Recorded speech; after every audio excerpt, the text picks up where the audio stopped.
Welcome back to Lorehammer. I'm your host, Mark, and today we got an exciting episode on Power Armor, Astartes Power Armor. Joining us, we got Christian and Jordan. Yo, Christian. Hey. Excited to get suited up with everybody. Off the top of your head, do you have a favorite mark of Power Armor? Man, classic Aquila. I miss it. Maximus used, or not, is it Maximus? Mark IV? Yeah. It used to be my favorite, but then with the Primaris looking like that, it was like, oh, okay, now everyone looks like that. Might as well throw them both in the trash together, side by side. Yeah, I get you. Yeah, the Aquila, at least sometimes Primaris Marines wear it, so that's always nice. But okay, Jordan, what about you? You got a favorite Power Armor? Not really. You gotta go with the classic, the Thunder Power Armor, the old school. The very first. The one that started all the brutality. Okay. Yes. Yeah. Jordan doesn't need to be fully enclosed to kick your ass, just greaves and upper torso. That's all he needs. We got a fun episode before we get into talking about all the different types, the different history and all that kind of stuff. We'll do some quick housekeeping. Come join the Discord. It's always fun chatting to people on there, showing off different projects of what everyone's working on. There's 3D printing forums there and some buy, sell, trade options. If you're into that kind of thing, go check it out. There's links in the podcast below and on spaces that you message us. But come join the Discord. And you can always help support the show through Patreon and join the Imperial Tithe. You can get an ad-free version of the show for only $2.50 or the video version for $5. And if you are a member of the Patreon, you can also join the live stream. We live stream all of these episodes, and we have a live chat going during the show, so you can participate in the show as well. We also do call-in guests at the end of the episode. So again, if you're a member of the Patreon, you can join us at the very end and be a part of the show. Yeah, cool. I feel like sometimes these episodes run long and then we get to the end and everyone's like, okay, I'll message you tomorrow my thoughts. I'm like, okay, well, that's the way she goes. So this episode, as I said, Astartes Power Armor. We will be some context notes here. We will only be talking about firstborn Power Armor in this episode. I was going through and I finally got to Mark X, Primaris Army. I'm like, gosh, okay, fuck. Like now this is a whole nother episode here. So let's separate it. Let's maybe do that. Like, they're essentially doing different war gear at this point. But that's not the rant right now. But that's something to keep note of. Only firstborn stuff. So in this episode, we're going to go over the design, the history and development, all the different marks from 1 through 8, additional designs, including like artificer or relic armor, specific kind of warband stuff. We're going to mention it. It's cool how, especially during the Horus Heresy and Great Crusade, all the legions would have kind of their own style of armor on top of the different marks. So they might have like a different helmet, or maybe they all wear kind of spiked armor, something like that. They have their own flair. So we'll talk about some of those. Some kind of variation of it, yeah. Yeah. I've always liked the Sons of Horus helmet from Horus Heresy. Yeah, great helmet. And then we'll talk about a couple other Imperial Power Armors just worth mentioning that like Inquisitors and humans can wear, but it's kind of different than standard Astartes plate. And Chaos, what happens when they get a hold of it? Because there are Chaos Space Marines, so they definitely wear it, and it's a little different, but also very much the same. So, and then adaptability, personalization, and the practice of not wearing a helmet. We'll get into all that on this episode of Lorehammer. It's gonna be fun. And Mark, if I'm not mistaken, this might be a good episode for visuals. So get your fingers ready to be on that keyboard to throw up on a screen, maybe a suit of armor or helmet here and there if we get into the nitty gritty.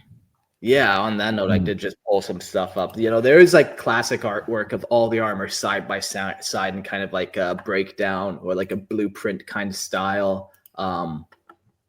The evolution of power armor over the years, especially with artwork and especially in minis, man, has been wild to see, let alone in the lore. But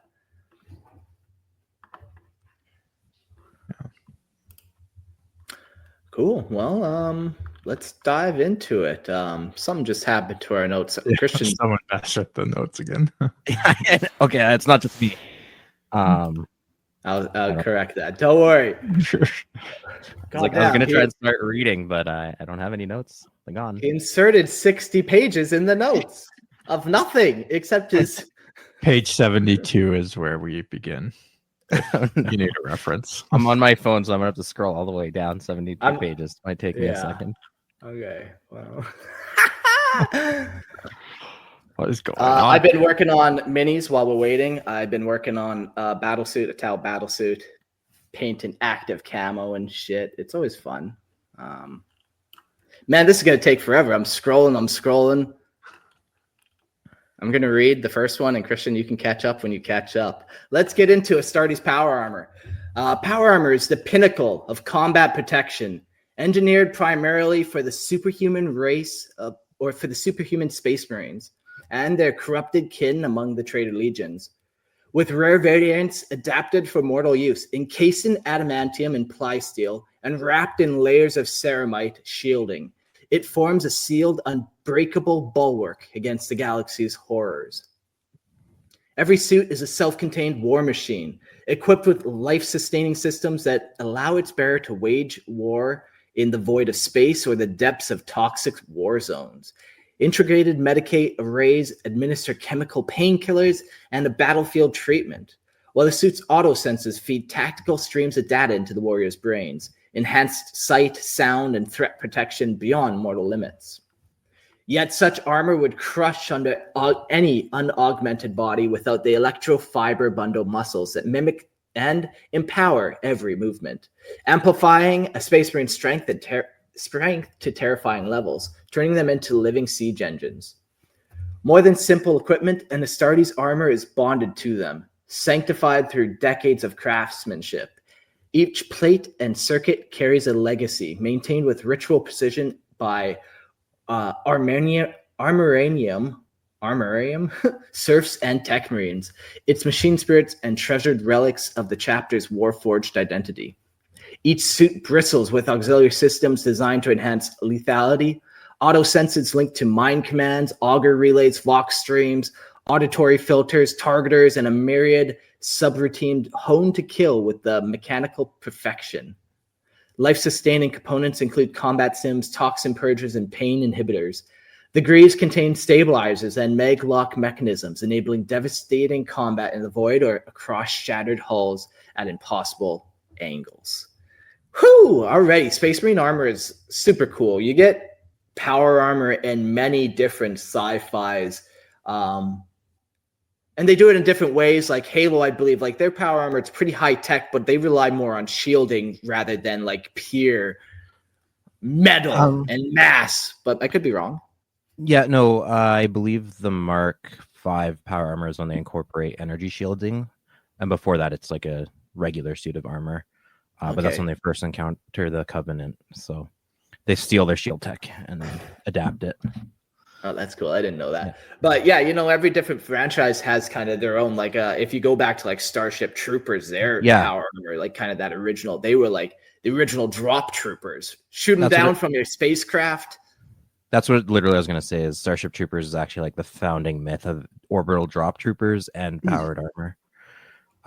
They had the Marauder suits in it. Did he ever, was he an artist at all? Like, did he draw anything of what his power armor would look like? No, I think the description of it looks, I think, more like a gorilla, almost like a gorilla type mech suit where it's like front heavy or top heavy. Yeah. If I'm remembering correctly, but there's been lots of artistic interpretations of his armor, and then they created an anime in the 80s for Starship Troopers that I think kind of set the tone of like mecha style power armor. Okay. And then there's been lots of iterations, right? Like you can have power armor that's like very subtle. There's a series called the Roughneck Starship Troopers Chronicles, is like animated in the 90s, and their power armor is like, you know, very close to your body, human sized. You know, support system. It's like a suit, right? And then you have like Space Marine power armor, which is like wearing a battle tank on your body. Have you guys heard that the U.S. Army has been for years trying to develop an exoskeleton for their soldiers, which would be like the beginning of a power armor? Yeah. There's no way they don't have that figured out, man. There's people on YouTube that have like cool exoskeletons and all that kind of fun stuff. The biggest problem, it's been a while since I've looked into the real life power armor, but the biggest problem is like keeping it powered. Yeah. It needs energy, and like oftentimes that turns into battery packs, and battery technology has its upper limits. So that's like the biggest hurdle. They have really cool suits, but they're always like wired or connected to something to keep them going. Yeah. But yeah, eventually it's probably going to happen. Yeah. It'll be fun. All right, let's talk about the design.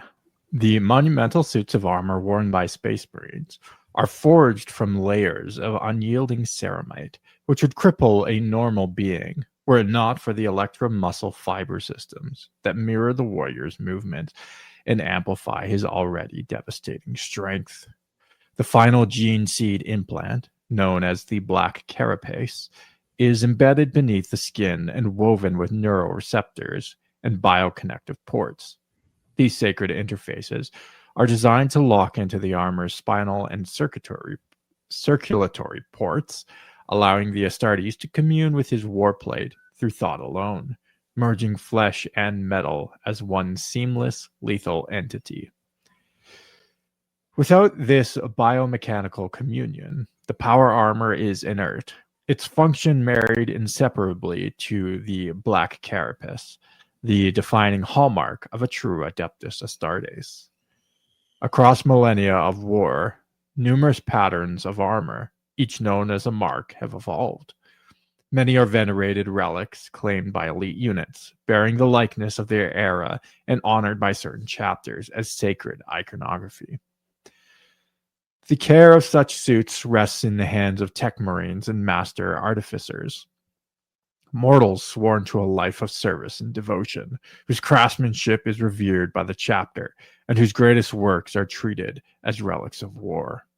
Fragments of ancient suits are tirelessly hunted, for they carry the legacy of extinct heroes and the scars of legendary battles.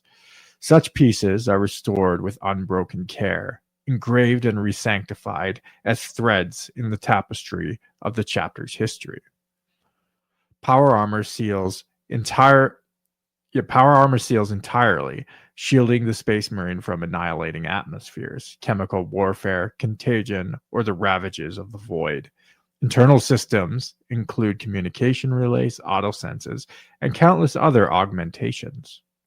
The suit's inner system constantly track vital signs, dispensing medical data to its wearer, and, if needed, to the apothecaries who oversee his survival and resurrection.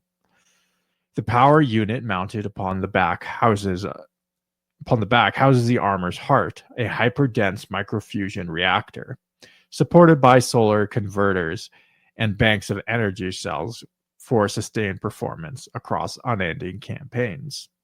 Additional life support systems, environmental controls, and thruster arrays are all built into the sacred power pack, allowing the Space Marine to maneuver with deadly grace, even in zero gravity and the void. I also wanted to point out other properties which kind of riff on the 40k power armor, which is Fallout. Yeah. And similar kind of power source as well that inserts into the back. They're obviously riffing on it. Yeah, the power cores, yeah. I love how each suit is like this relic. It has its own identity. If you've played the Fantasy Flight games, the Death Watch, you would roll when you're rolling your character. You roll for what type of armor you'd have. You'd also roll for a machine spirit for your armor. And, it might be Wounded Pride, and it got its previous owner got wounded or whatever, and now you have a limp and the power armor kind of struggles or whatever. It would have a bunch of cool different machine spirit personalities for your power armor, because these things are like ancient, and they rebuild them and they add to them, and they build onto them really as they get more honors. They add an Aquila here, or they crux over here, or whatever. Yeah, it's a very romantic interpretation of armor. You inherited your grandfather's suit of, if you're a knight in real life, your grandfather's suit of armor. I don't think this really happened. I think it's a romanticist version of it, but same thing. You inherit a family sword or something. if you were using your sword in combat, there's a good chance that thing got beat to hell, and if not broken. Yeah, and like anything that killed the Astartes on the inside of it probably fucked the suit up. But yeah, but I mean, it's also 40K, so they can recover and repair that stuff. But it has that same like romanticism around like passing down this like generations old suit of armor that has its own history and like legacy. And it's cool because it gives the new warrior something to work up to or live up to. Maybe you guys would know better, but like, couldn't you hypothetically, even as like an homage to your predecessor, you have like one shoulder plate or something, sort of welded onto your armor? I don't know if anyone's actually done that in the lore, but none come to mind. But that would be kind of like a fun chapter that passes armor down as part of their like with the gene seed follows the armor or something like that. You know? Yeah, that could be cool. I love the one armoring of Astartes video that GW made where they're just putting on his war plate and you see all these different like interlocking armor plates, but you also see the black carapace, which is like that layer over their skin. You also see all those like little locking mechanisms, the whole matrix like clipping thing all over them. So great video. That's a great video. I've watched it. Yeah. It's all the serfs just like chanting, like it's peak 40K. Like in order to put this suit of armor on, you need 10 guys, 18 of which are just like I was gonna say the whole it gives you a sense of like how much of a process it is just to like put on your power armor, you know. They say even like to put on your helmet, there's like a certain ritual that you should perform and you should have like a somebody do it for you. And if you put it on just like, you know, you're chilling and then you take fire and you put your helmet on, it might anger the machine spirit a little bit. Like it just aggravates them. It's not like it's going to turn off on you, but it annoys the machine inside of it. Yeah, you have to show it the proper respect and due care. Yeah. I just quickly also want to mention while we're talking about power sources, a Space Marine that loses their power pack isn't completely immobilized. They're still strong enough to operate their suit because they have superhuman strength. If it was a regular human in powered armor, you're like, that thing is just dead weight on you and you can't even move. But just because Space Marine physiology is so superior, they're certainly like compromised and slowed down quite significantly, but they're not totally just like immobilized. Yeah. I just talked about that in the last episode, the Dark Angel book, where they had the one guy whose power pack got destroyed and he's slugging through the sewer system or whatever. And just, you can do it, but he was tired. But, because he's exerting his muscles to move this like heavy suit. But like I said, like a human, like your strength, you're not strong enough to lift like a 10-ton suit of armor. Yeah. Right? So I barely even wear a shirt because that's too much for me. Too heavy. You know? Too much. Are there any instances where someone's suit runs out of power and then they're like just pure strength trying to move it? I feel like runs out doesn't happen. Like just like the Space Marine, it's over redundant. All the different features it has. Like not only does it have this like micro fusion dense reactor, it also has all those solar panels that's charging it. It also has battery packs. Like it's like the Space Marine. It's probably going to kill or wreck the suit before you actually like just cripple it. You have to wreck the whole thing. Otherwise it's going to keep going. Yeah. It's more a question of, is it your power pack destroyed rather than ever running out of power? Yeah. So the suit has a couple different key components I'll quickly go over. The helmet, the sealed cranial fortress shielding the Astartes head. Maybe I'll just read the ones that aren't obvious. Cranial fortress is very cool. That's what I'm going to call any of my headwear. Auto senses, photo lenses, respirator Vox grill, gorget, but only on some. They learn to protect their neck later on. Pauldrons, as we know, the massive auto reactor shoulder plate engineered to deflect hostile enemy fire and carry the chapter's insignia, squad designators, and sacred symbols of honor and triumph. Like the shoulder pads, the pauldrons, they're iconic, man. They're the thing. The bigger the shoulder pad, the more manly the man. Could just be overcompensating, though. No, Jordan. You wouldn't say that to an Astartes face, so don't say it to mine. They also have gauntlets, cuirasses, plastron, the solid chest plate. Oh, okay. I didn't know it had the name. The solid chest plate guarding the vital biolinks, power conduits, and Astartes enhanced organs. A cutter, vambrace, pullion. That's like for the knee. Am I saying any of these right? Greaves, I know that one. Sabaton, those are boots. Backpack power unit, a power core, reserve cells, solid catch arrays, and housed within this towering module, feeding life into the plate.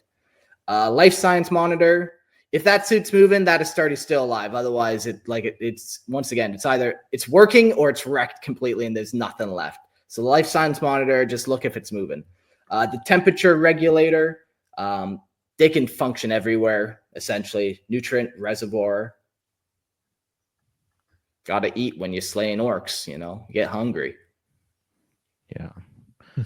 Yeah, and again, this is relative because you're talking Astartes physiology, right? So, like, you don't need, your 3 square meals a day type packed into that. Like, I read somewhere that Astartes eat very calorie dense food. I don't know if that was canon or fan speculation. It would make sense just based on their size and everything, but also their bodies operate at such peak efficiency that they don't need to eat to function, right? Like, if in real life, you're constantly burning calories just by existing, and if you were that massive and your body was that enhanced, yeah, you'd starve to death very quickly if you weren't constantly scarfing down food. But again, you're talking peak performance body. Their poops are just little deer pellets. They're just tiny little rabbit pellets. Yeah, they're super dense and really black because like every nutrient from like 1,000 meals has been condensed into this little rabbit turd. Yeah, and then his suit recycles that rabbit turd, and then he can eat it again. It's just only optimum efficiency. Yeah. Let's get a little bit in there. History and development of the power armor. Power armor predates the Imperium itself.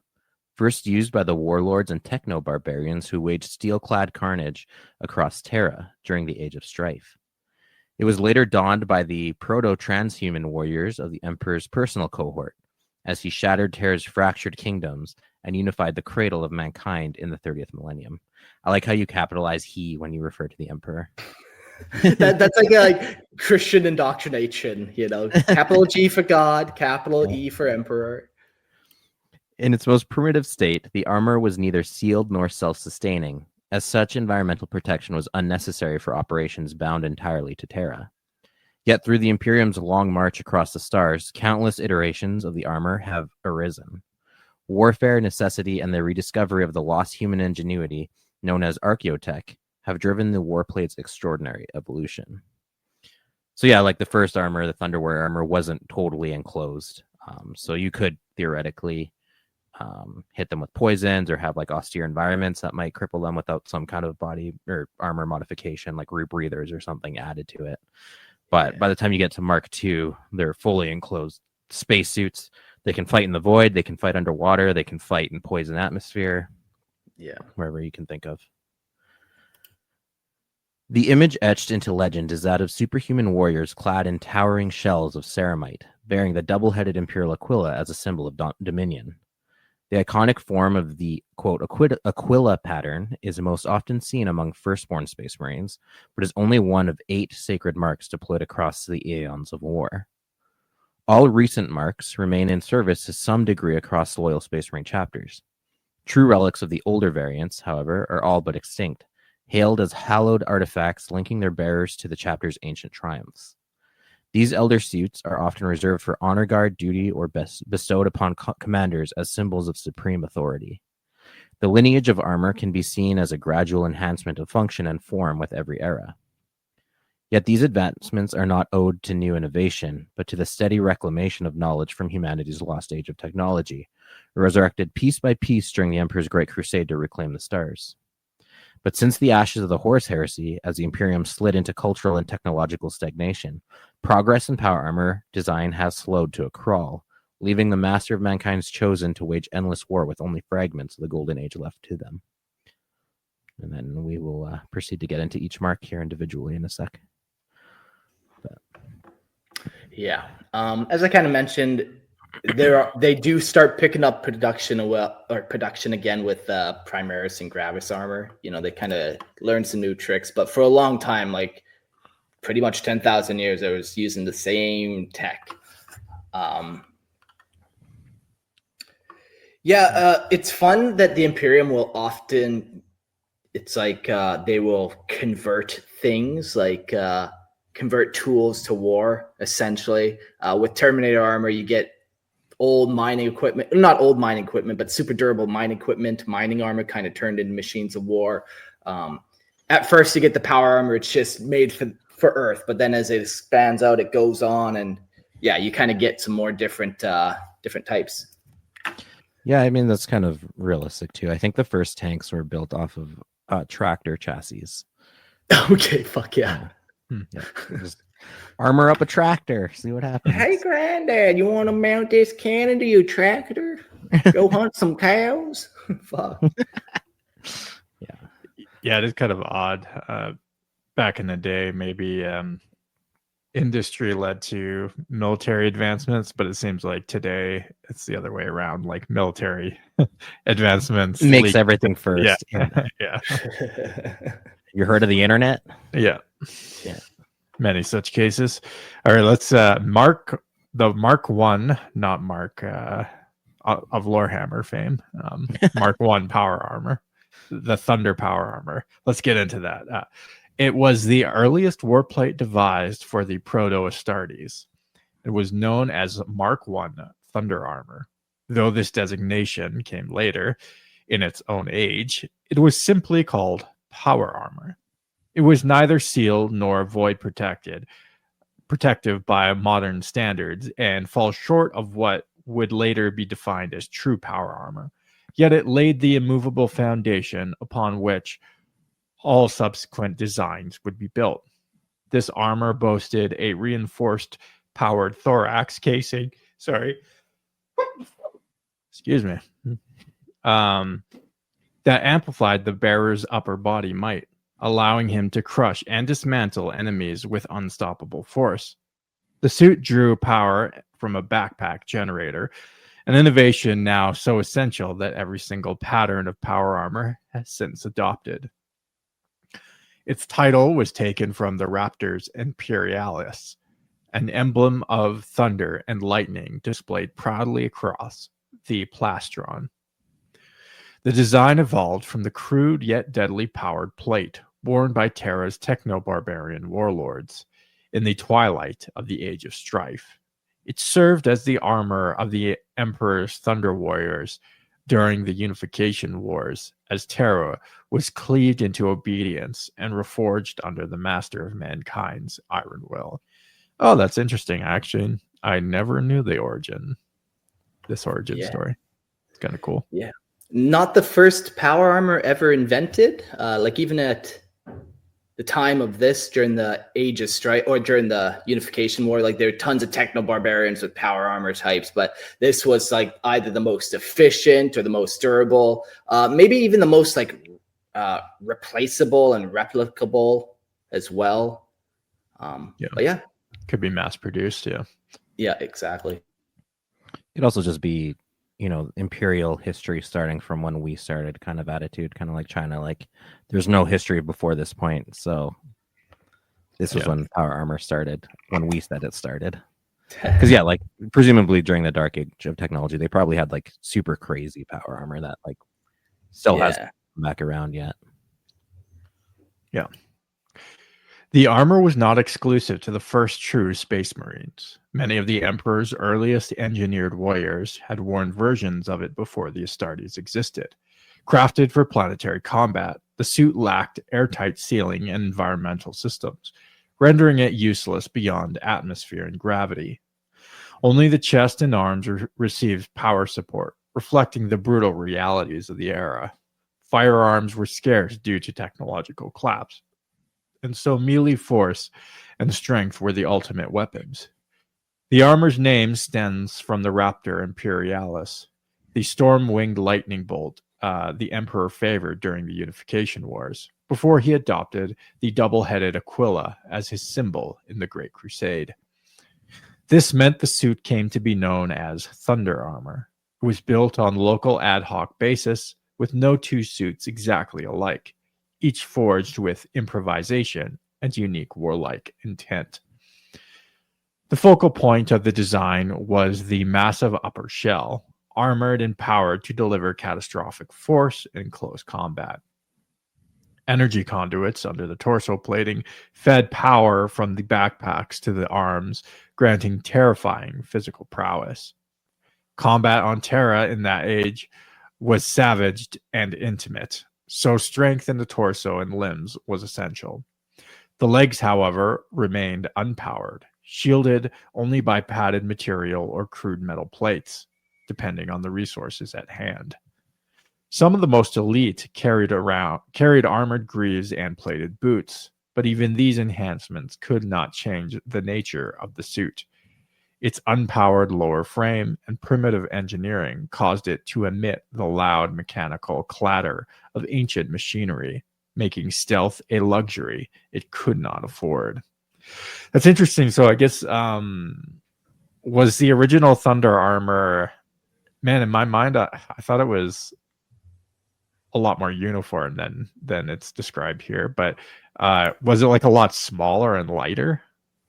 I got some pictures pulled up here. Like you got this art here and this one here, kind of the John Blanche style, that gold with the red. Yeah, like that's kind of how I remember it being, but yeah. Yeah, but even them, if you look, like one's wearing like armored gauntlets and like an elbow guard, the other guy's just wearing big red gloves. Like even within those original artwork, the helmets are different. They're very unique. I think all the details of all the little different pieces or whatever get lost because it's all gold. Yeah. But They the other thing too is I've always found like the art style kind of inconsistent with the description.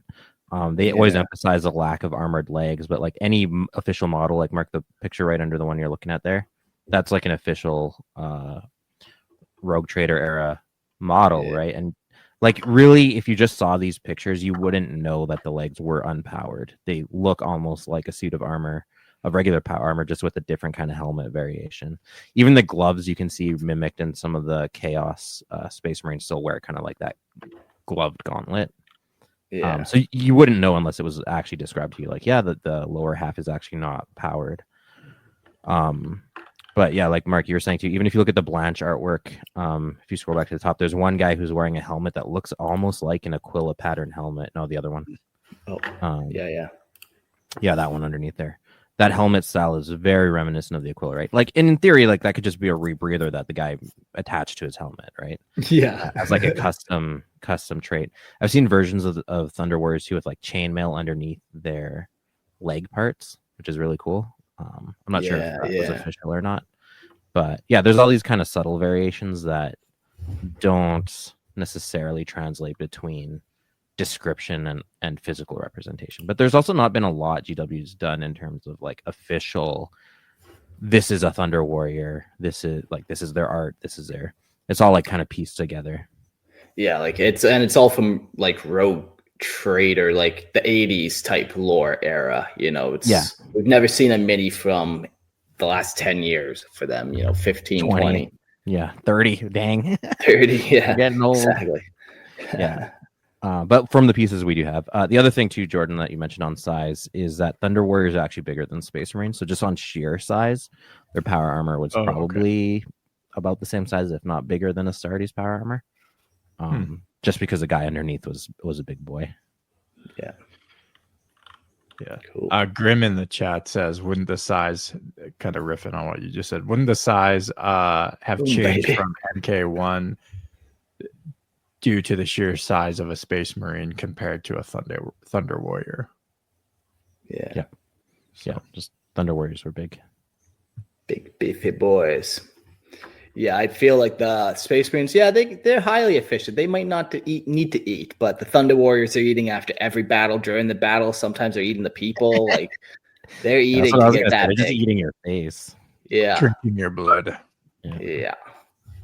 All right, let's jump into Mark II Crusade power armor, and this is where it really takes kind of the shape we know.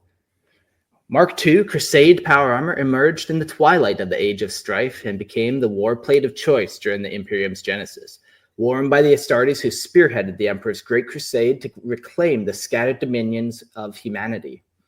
After Terra and the Sol system had been conquered in 798 M30, the vast forges of Mars were commanded to produce a new breed of power armor, a monumental leap beyond all previous designs for the Emperor's freshly forged legions.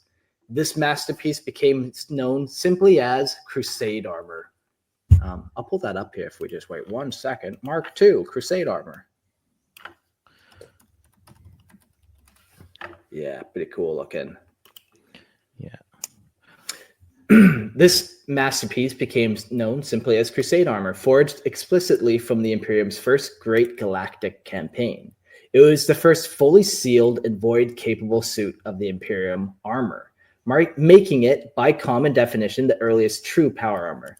It was engineered as a complete life-sustaining ecosystem, allowing Astartes to wage war in the airless dark or on alien worlds steeped in toxins or celestial fury.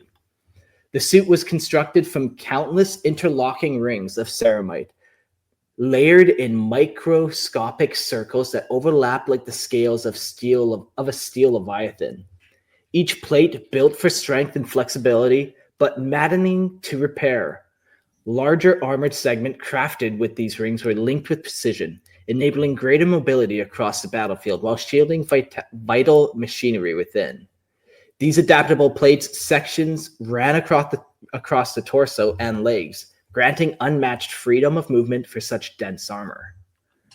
The backpack retained the Mark I silhouette but held far more sophisticated systems, supporting air filtration, waste recycling, medical response units, and the armor's primary energy reactor. The helmet was anchored to the gorget and fixed in place externally, but the wearer could turn his head freely within the armor. The Mark II also introduced improved power cores to regulate temperature and prevent catastrophic overheating. That's funny about the armor, where you have to kind of turn your whole body in order to see stuff. Like the old Batman. Yeah. What are you doing over there? Face me. The helmet embedded enhanced sensory arrays and microcogitators that processed battlefield stimuli and transmitted the information directly to the wearer's brain through neural links. The innovations amplified in Astartes' already superior sensors, filtering out debilitating sounds and light assaults. This suit of battlefield awareness and self-preservation tech became known as autosenses, a crucial component now standard in every later Mark power armor. In the 41st Millennium, surviving suits of Mark II are treasured relics of the chapter, lucky enough to possess them, displayed during sacred rituals or even donned by the chapter's mightiest champions in war. Although markedly quieter than the primitive Mark I, Crusade armor was never crafted for stealth. Its presence invokes the forgotten thunder of the Great Crusade, stirring the hearts of nearby Space Marines and filling them with indomitable purpose. Celebrated by many as the most efficient and awe-striking design ever forged, the Mark II eventually fell from widespread use due to the immense expertise required to maintain it, now surviving only as concentrated relics of epochal wars and the lost golden age of the Imperium of Man. Yeah, very cool. So if you're looking at it, all this artwork, you can kind of see all these interlocking rings that they talk about.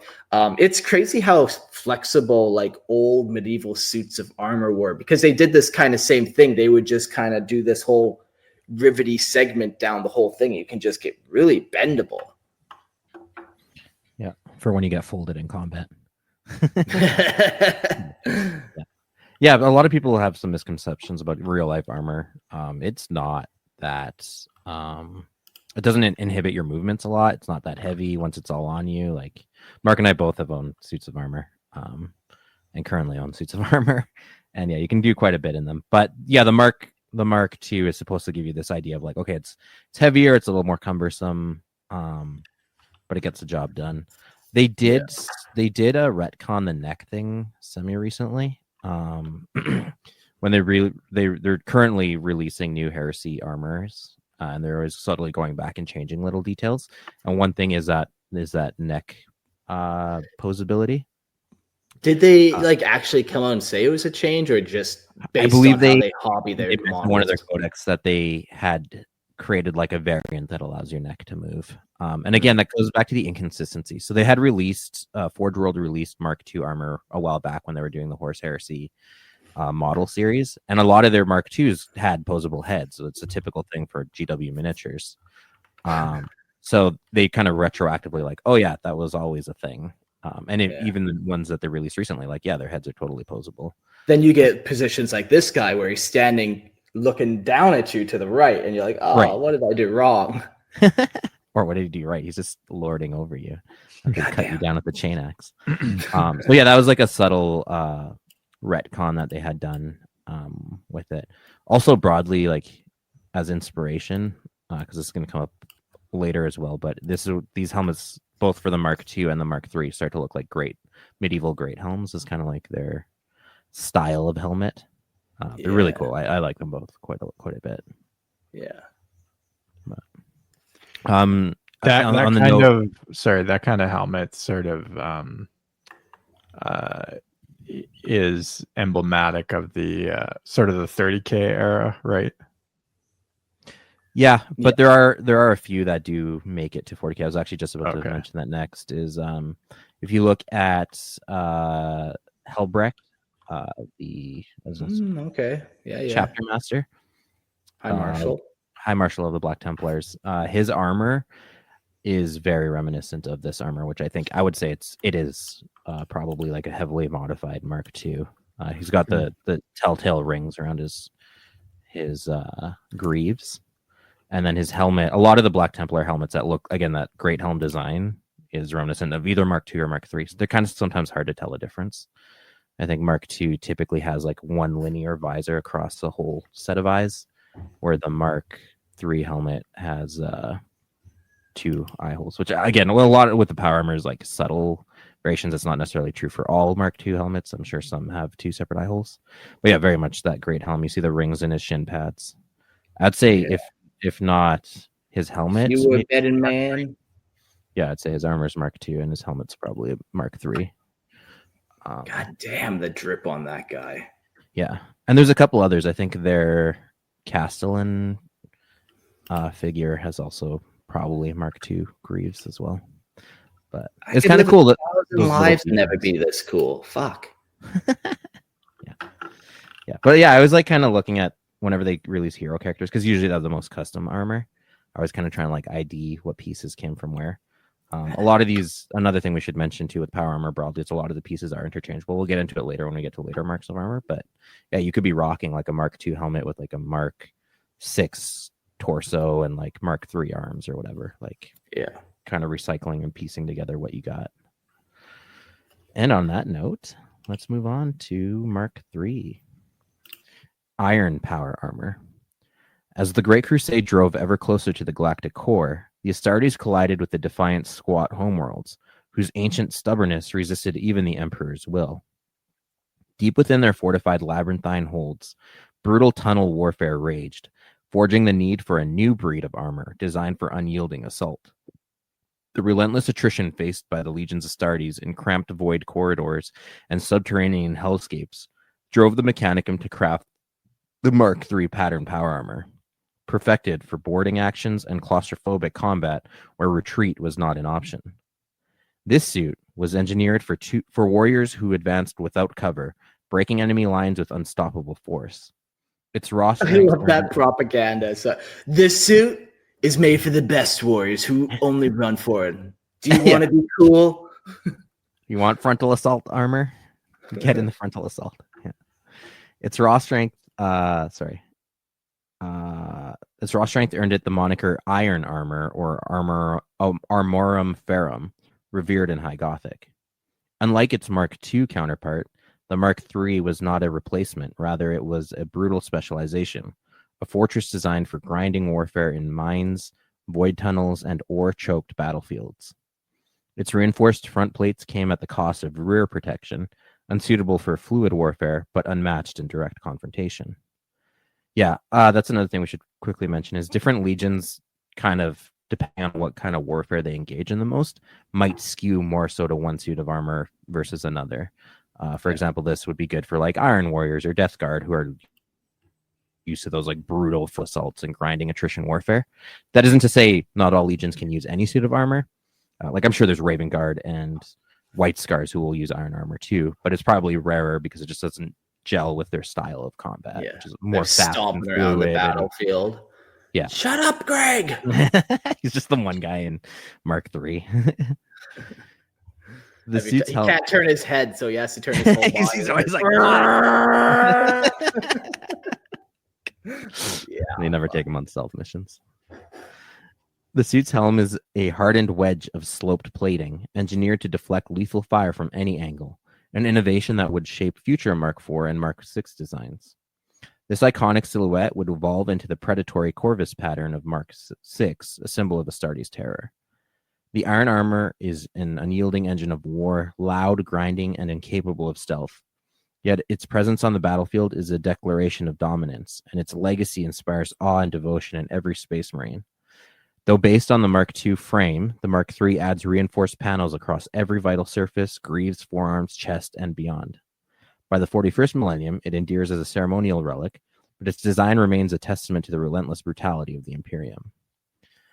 Kind of going back to what we mentioned a minute ago, too, the Mark II... No. I lost my train of thought. Carry on. Yeah, you can see on this picture here, we got a side angle of the Mark III. And basically it's showing the split where it's got kind of the back half of the Mark II of all those ringed armors, but then the front half, they've slapped on that solid shin plate. So you get kind of, you see where that separation of, okay, we need to do this frontal assault, but we're kind of, building off existing tech and all that. Yeah. Don't you think it would take like a lot longer to put on if you have all those little separate pieces? That'd just be such a bitch. It depends, unless maybe they welded those onto. Is like, hey, your full job is now just boarding actions, and here you go. Yeah. this is your life now. This is your life now. Hey, if they can give you servo skulls, they can weld greaves to your shins. Oftentimes, a good way to tell power armor is separate from each other too is looking at their shin guards. Iron Armor has some telltale signs too. They typically have like a front crotch plate, and then like reinforced van braces are all typical of Mark III. That one's Mark II. What I was going to say earlier, in true GW fashion as well, they had made the Mark III and in like old Marine style, and they have that typical Mark III helmet, but then they re-released Mark III in that larger scale. Mark, if you just go under the picture you're looking at right now, and they released like these new helmets with them that are a little different than the typical Mark III, but those kind of became more standard because they released it with the main box set. So they have almost like a pickle helm type spike on their heads. It almost looks like their head's like squished or something, like the eye. Yeah, someone also had mentioned that as well. Yeah, the faceplate looks a little more square rather than like elongated, like the old Iron Armor helmet. There's a couple of subtle variations, but again, like a lot of that can be chopped up to different Forge World production, different Legion style. But yeah, just based on what GW is like mass producing. So the new plastic kits have that other helmet that you were saying, and then the old plastic kits have this kind of helmet that you're looking at now. Yeah. So, yeah. Silk has that great helm design though. It's really cool. I do like Mark II and III faceplates. It just doesn't look high tech. No, true. It looks more medieval than anything. Yeah. It just looks so brutal. Like you don't think that guy's gonna be flying around space messing you up, but he is. But that's not the case with Mark IV Maximus power armor, because this is when we get into more, I think, our modern understanding of the aesthetic of a Space Marine. As the Great Crusade neared its apocalyptic apex and the Imperium stood unmatched in might, the first suits of Mark II Crusade armor began to falter under decades of war. Some Space Marine legions persisted in local repairs, but the Mechanicum of Mars, striving for perfection, forged the Mark IV, known as the Maximus pattern, born during the Imperium's most glorious dominion. With the Mark IV Astartes armor evolved into a prototype of the power suits revered in the 41st millennium, gone were the segmented plates of earlier armor. In their place stood seamless, reinforced panels with integrated joint systems, unyielding, efficient, purpose-built. Though marginally limiting certain movements, this design reduced overall mass while enhancing fluidity in battle, granting the warrior both superior resilience and swifter action. Astartes clad in this armor became avatars of steel and wrath, unburdened by weakness, yet protected as never before. Recovered fragments of ancient technology during the Great Crusade empowered the Mechanicum to refine this pattern, strengthening defense while decreasing weight. This balance brought forth a new standard of Imperial wargear, unmatched across the known galaxy. Reinforced armoring now shielded vital power conduits, allowing the main chest and arm cables to be mounted externally without sacrificing safety, a first for Astartes armor. By employing refined materials and compact machine spirits, the Phaeton pattern backpack became a smaller, lighter engine, its exhaust array foreshadowing the sleek silhouettes of the Mark VI and Mark VII patterns that would walk the battlefields of the 41st millennium. The Mark IV helmet was a complete departure from its predecessors, a streamlined, forward-swept helm derived from Mark III's iron visage. For the first time, the helmet moved freely with the Astartes gaze, bound to the suit's sealed environment systems. This breakthrough was a testament to the artificer's mastery of neural interfaces and the influx of arcane materials that flowed into the forges of Mars as the Crusade pressed ever onward. Though the legions Astartes shared a standardized armor during the Great Crusade, such legion inevitably forged its own ascendant variants from the base templates. For example, the Mark IV Achaean pattern, a refined evolution of the Mark IV Maximus armor, was forged solely for the Thousand Suns with arcane forges of Prospero. This variant, adorned with esoteric filigree and heightened psychic circuitry, was dignified battle plate reserved for the 25th Legion veterans. 15th. Sorry, go ahead. 15th. Oh, sorry, 15th. Oh, yeah. The Praetor pattern was yet another variant, crafted for the Ultramarines during the final age of the Great Crusade and Horus Heresies. Forged in the Viridia asteroid manufactories, it was never formally ratified by the Great Legionist Astartes before betrayal shattered the Imperium at Calth. Mark IV armor was envisioned as the apotheosis of Space Marine protection, resilient, adaptable, and lethal across all theaters of war. Countless legions adopted it in full or in part by the outbreak of the Horus Heresy, their armies clad in the pinnacle of Imperial artifice during the galaxy's darkest hour. Because of its vast proliferation during the Heresy and its legendary resilience, Mark IV armor remains one of the most prevalent pre-Heresy relic patterns still operational in the 41st millennium. Chapters like the Red Scorpions and Iron Hands, driven by fanatical mastery of the Forge, continue to produce or restore these suits even now. The fallen traitor legions, trapped within the warp storms of the Eye of Terror for 10,000 years, still deploy this pattern, most of their armor drawn from what they carried into rebellion.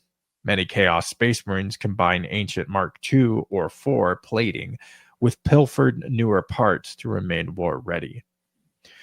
Those who turned renegade after the heresy still wear the mark of their faithlessness, the armor they bore when they betrayed the throne. Many heretic Astartes scavenge pieces from the slain to augment their relic suits, layering spite over sacred design. To a loyalist of the 41st millennium, being entrusted with such ancient and hallowed armor is a monumental honor. A brother clad in relic Mark IV walks among his kin with elevated reverence, his warplate a symbol of unbroken lineage and relentless warfare. Heck yeah. Okay, do you remember- I got a question about that though. Like, wouldn't the older version be an inferior version to the newer versions, or is that just a misconception? Like sometimes with 40K, you get this weird quick burst of technology during the Great Crusade, and then it goes to shit. Like it's shitty, and then the Emperor comes and tries to make things better. You almost get this little blip of better, but then Okay. Starts to degrade after. Yeah. then it degrades really quick. But like since a lot of even during that little blip, a lot of like that first suit, you know, the second suit were based off of Age of Strife, Dark Age of Technology, tech, like. Yeah, it's got something special to it, you know? It's got a touch of the ancient. Yeah. It's also super cool. This is a helmet that the Primaris Marines, their helmets look a lot like. And this has become the new kind of standard face of the Space Marines in 40K. Yeah, I wonder why they changed it. Like, the helmet and the shoulder pads are what's iconic, you know, that Aquila and the shoulder pads, and like to change the face of the brand, was it like too similar to like Darth Vader or something? I wonder that was literally about to say that. I think potentially this is the most unique to 40K style helmet. I think, like, I can't think of what else this helmet can be compared to, either historically or in other franchises. So one, it's like a lot easier to copyright. Like, this is the face of the Space Marines. And two, it's just really cool looking. Like, honestly, it used to be my favorite when it was a little rarer, like before Primaris Marines came out. I actually really liked the Maximus as my favorite. And it was always nice to dust a little extra Maximus helmets into your Aquila. Yeah, you would feel fucking cool, man. You're like, I found that helmet off from Forge World. Right, exactly. Like, they were really sweet. And they were really cool when it was like the Red Scorpions, you know, they had their models that they all had them. It's like as standard to them, and they're freaking sweet looking. But I do miss now that they're the standard face. Now I miss the old Aquila one that used to be like, yeah, that's a Space Marine, like, for sure. But we'll get there when we talk about Aquila armor. Yeah, but still, Maximus is very cool. Yeah. Do you remember when we bought, like, we did a Death Watch RPG, but we did all the bits for it as tabletop, so we did all the customization. We bought all the different armor variants, so you could be like, yeah, I'm actually slapping on this armor with this one with this helmet. Yeah It was a nightmare. Well, yeah. But it was worth every.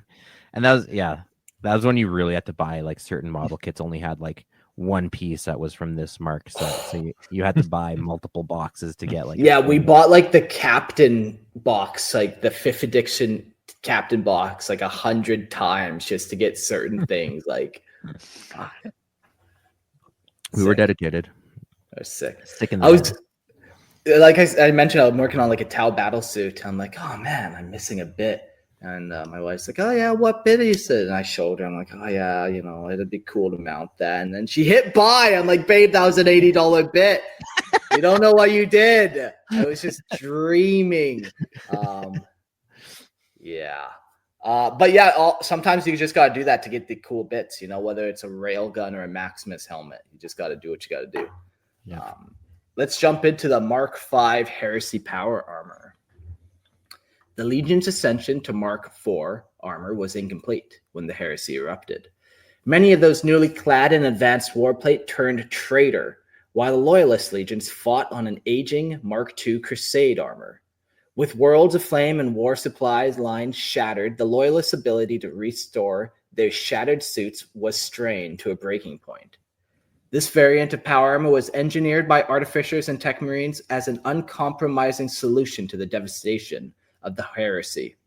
Forged from only the most accessible materials, it was rugged, austere, and brutally effective. To hold layers of plasteel and ceramic together, molecule bonding studs were applied in abundance, making the suit an unmistakable Mark V pattern. Let me just pull that up again real quick here. Oh yeah, now you can see those bonding studs that they talk about on the shoulders and the shins. They're nubbed for your pleasure. Nubbed for your pleasure. Oh God. Okay. Over time, the studded plating became a ritualized, etched into the helmet, shins, and left pauldron, embodying its legacy in war. As the Mark IV suits became too complex to maintain, the Mark V's versatility was its strength. Repairable by any Forge World, battlefield, or ship with whatever scraps could be mustered. Older, bulkier power cables were often installed, forming weak points across the suit's surface. In response, the tech marines forged supplemental layers of ceramite over these flaws, affixed by yet more bonding studs, preserving the warrior within and creating an armor iconic reinforced silhouette. The crude materials used in this forging gave the Mark V a heavier, more ponderous mass, often leading to rapid overheating. Many battle brothers were forced to throttle their power output to avoid searing temperatures, enduring diminishing performance over catastrophic failure. The helmet bears and easy features of the early features of the Mark VII Aquila helm, built upon the frame of the Mark IV, but lacking its refined craftsmanship, raw and defiant in form and function. Following the heresy, most surviving suits of the pattern were dismantled or cannibalized for parts, as the emerging chapters sought to forget a time of betrayal and ruin. Yet among the traitor legions, this pattern endured, a proud badge of eternal defiance.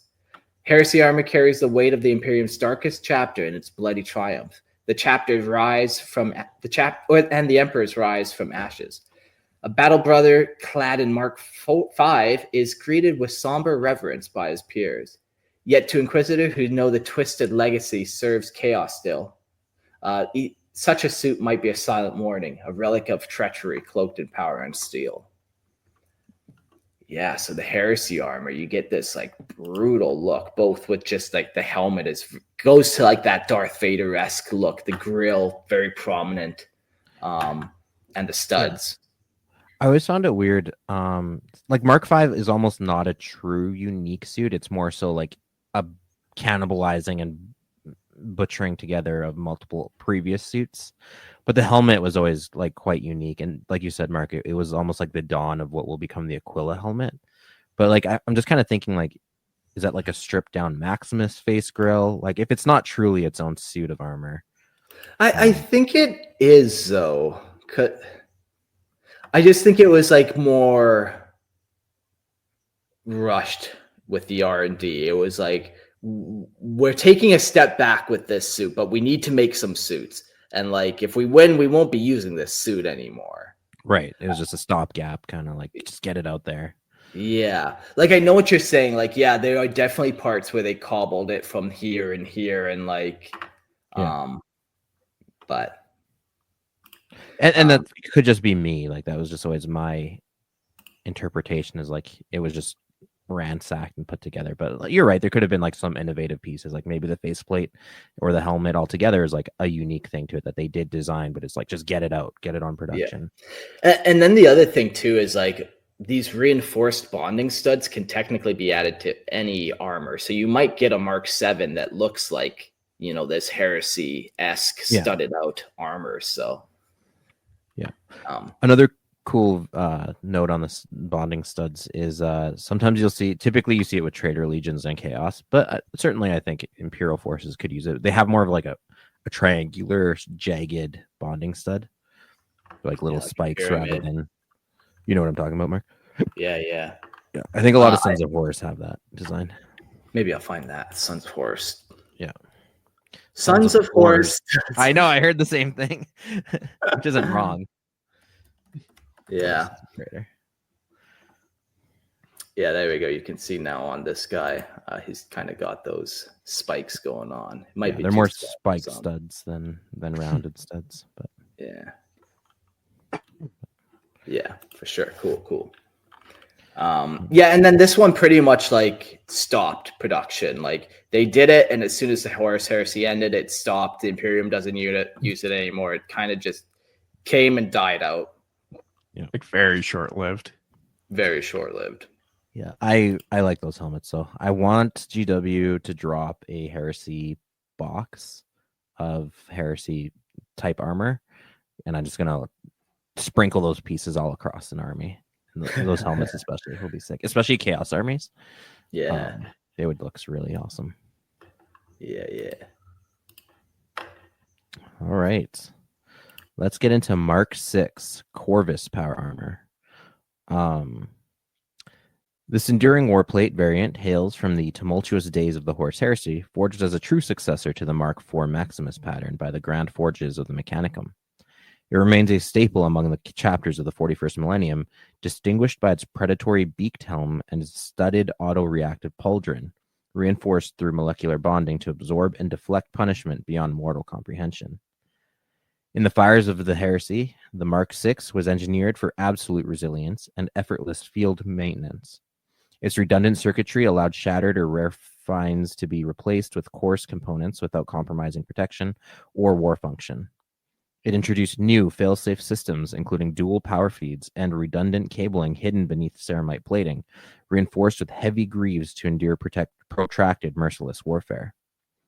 The left pauldron, often absorbing the brunt of enemy fury, retained the bonded studs of the Mark V for rapid replacement in the heart of war. Regarded as the most agile of all Astartes armor variants, the Mark VI earned reverence for its flawless articulation, surpassing even the revered Mark VII in engineering. Its lightweight design made it a natural companion to jump packs, the preferred wargear for strike and assault cadres, even when fitted with alternate helms for battlefield adaptability. The finalized variant, designated Corvus armor, in homage to Primarch Corvus Corax, retained the silhouette of older marks, yet was improved in every aspect: reinforced joints, redrawn plating, and a reinforced bolt-studded pauldron. Most iconic was its helm, sharp, avian, predatory, an echo of the hunter's swoop, forged to strike terror into the hearts of those who defy the Imperium. Legionnaires noted the avian precision of its design, with the conical mask evoking the aspect of a raven descending upon its prey. This armor was mastercrafted, its earliest sets granted to the Raven Guard during the agonies of the heresy, honoring their part in developing the pattern, and their indomitable sacrifice following the dropsite massacre of Isfahan V, where their ranks were shattered, yet unbroken in spirit and will. With Martian forges not yet fully resupplying loyalist legions, and warp storms severing supply lines, the Mechanicum designated all interim armor cheats as Mark V Heresy patterns. This Raven Guard's makeshift innovations in the shadow of the ruin became the foundation for later Legion-wide improvisations to replace decimated Mark IV suits. The earliest Mark VI plate was scarred in battle during a 2-year campaign with Aldari Ruins, the Scald engagements, where the first 1,000 prototypes were deployed and tested. Initially referred to as Mark V, its designation changed once the Mark V Heresy variant was formalized as a separate improvisation. Attempts to deploy the earliest Mark V suits to the Iron Warriors and Salamanders yielded their concern. The armor lacked the frontal reinforcement necessary for siege warfare, prompting a demand for revisions. Thus, field trials were organized with lightly manned Raven Guard selected for the trial, some say as a silent move to sabotage the armor. If so, the gambit failed. The Raven Guard, cloaked in the new pattern, unleashed devastating raids upon the Aldari, exploiting their augmented reflexes, autosenses, and ghost-like mobility to butcher their foes in swift, merciless surgical strikes. Their triumph was absolute. Not only did the Raven Guard humiliate their foes and secure victory, but every improvement they suggested was sanctioned and enshrined within the armor's final configuration. The newly perfected warplate renamed Corvus pattern in honor of the numerals. 19th? Yeah. 19th Legion entered full-scale production scant months before Horus declared his rebellion. Reclassified as Mark VI, it became a standard fit across the legions, incorporating field-tested enhancements into formal specifications. During the Siege of Terra, Mark VI plate was the most prolific pattern in Imperial service. Entire chapters fought within its blackened carapace, defending the palace against the legion of the Arch Traitor. Even as the heretics of the Dark Mechanicum stole designs and churned out their own profane versions of the traitor legions, its profile became synonymous with loyalty and defiance. The Emperor's children wore it in corrupted splendor during the siege, when its use would persist through the Great Scouring and long into the grim darkness of the 41st Millennium. Cool. Yeah, this one, you either love it or you hate it. The beaky helm. What do we think here? You boys a fan of this style, or? It personally never appealed to me, not like the Maximus or the Aquila helmets. But I do have a soft spot for it, for sure. Yeah, I think I'm probably in that same boat where like I'm not a fanboy, but I'm definitely not opposed to it. And like if I had the chance to put it on, you better believe I'm going to put one on a guy. But it has to make sense. Yeah. There's a couple, or let's get Jordan's opinion first before I spout off. I mean, yeah, I'm not like a huge fan of. It reminds me of what are those, like those plague masks that people wear? Yeah, like Doctor-esque. Plague doctor masks. Yeah, it's designed as like a Han skull bassinet, Mark, if you want to look that up. Yeah. It's a real life helmet design. People will notice it. Like it's a knight design that has that like beaky type helmet. It makes a lot of sense for like charging into combat. A lot of like arrow deflection in the conical face piece. Right. Yeah. But that's very much kind of what it looks like. Avoid it. Probably designed after. It used to be the helmet that was the signature Space Marine helmet. If you look at like the first Space Marine models, the BT was actually the main helmet. And it's kind of funny that they retroactively made it kind of the face of the Horus Heresy with this newer Horus Heresy game that they've created.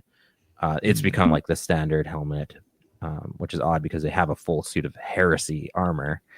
But yeah, no, the Beaky is now kind of, and I think it's an homage to those original Space Marines. Like in real life, they're older. There was a piece of artwork, Mark, if you scroll down a little bit more, of like old, those well, yeah, that one too. But that one, there's a good shot of it. Like, that was the original Space Marine. That used to be their signature look. And those shoulder pads are so tiny. That's why it's inferior. Oh my god. Yeah. Another kind of interesting innovation was when Dawn of War 2, I want to say, came out. It kind of became standardized as like an assault marine helmet. And it makes sense. It's like more aerodynamic. That was never really canon that like assault marines would wear that helmet necessarily or exclusively, but it started becoming a trend. Even I started doing it to my guess. I'm like, oh yeah, that makes sense. They're like aerodynamic. They have those extra sensors for like jump packing around. It's cool, but I do like to sprinkle them in, and I like to mix and match my armor variants. I don't like there to be like whole squads of one type, unless I'm doing a whole army of one type. I'm both extremes. Either they're all wearing Maximus or whatever Mark X armor, or they're all mix and matching pieces. Yeah. But just one community closet, or everyone gets their own closet. Hey. Yeah. Exactly. Okay. It's one or all or nothing. But as I mentioned, Corvus armor is obviously more synonymous with stealth action as well. Raven Guard prefer it. Again, other legions, like we said, Iron Warriors and Salamanders, I think, said they didn't prefer it because of the lack of siege capabilities. Yeah. Again, I'd like to think that doesn't mean they exclusively won't use it. It's just more of a legion preference for their style of warfare. Yeah, like they still have like recon squads that probably would use it if they had access to it. Why not? Certainly. Like, yeah, exactly. You'd be dumb to just not ever use something that you had access to. But it's also okay to have preferences. Yes. Yeah, aesthetically, I don't love it. It's not as cool as the next one we're going to get into, which is the Aquila Mark VII power armor.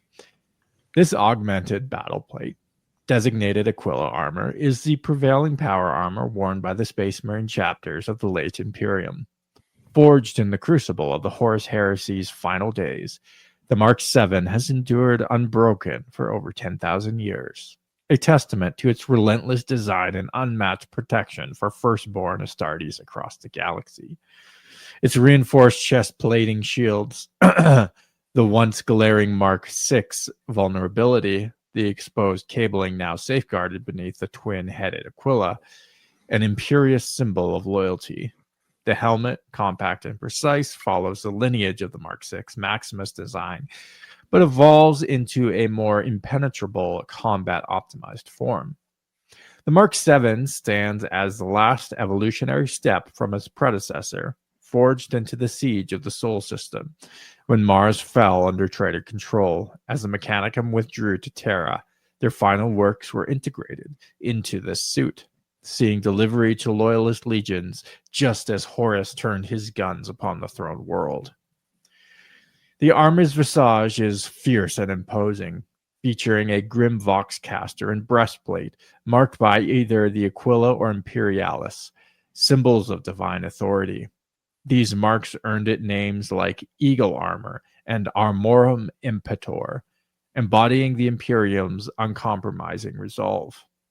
Before the heresy, none but the emperor's children could bear the Aquila, a distinction granted by the emperor himself. Yet, with their fall to corruption, he decreed every loyal Astartes worthy to carry the sacred sigil as the soul system burned and faith was tested. As a perfected evolution of the Mark VI, the Mark VII retains total compatibility with its precursor. Armor components are wholly interchangeable, a relentless modularity that ensures a Space Marine may continue the fight without pause.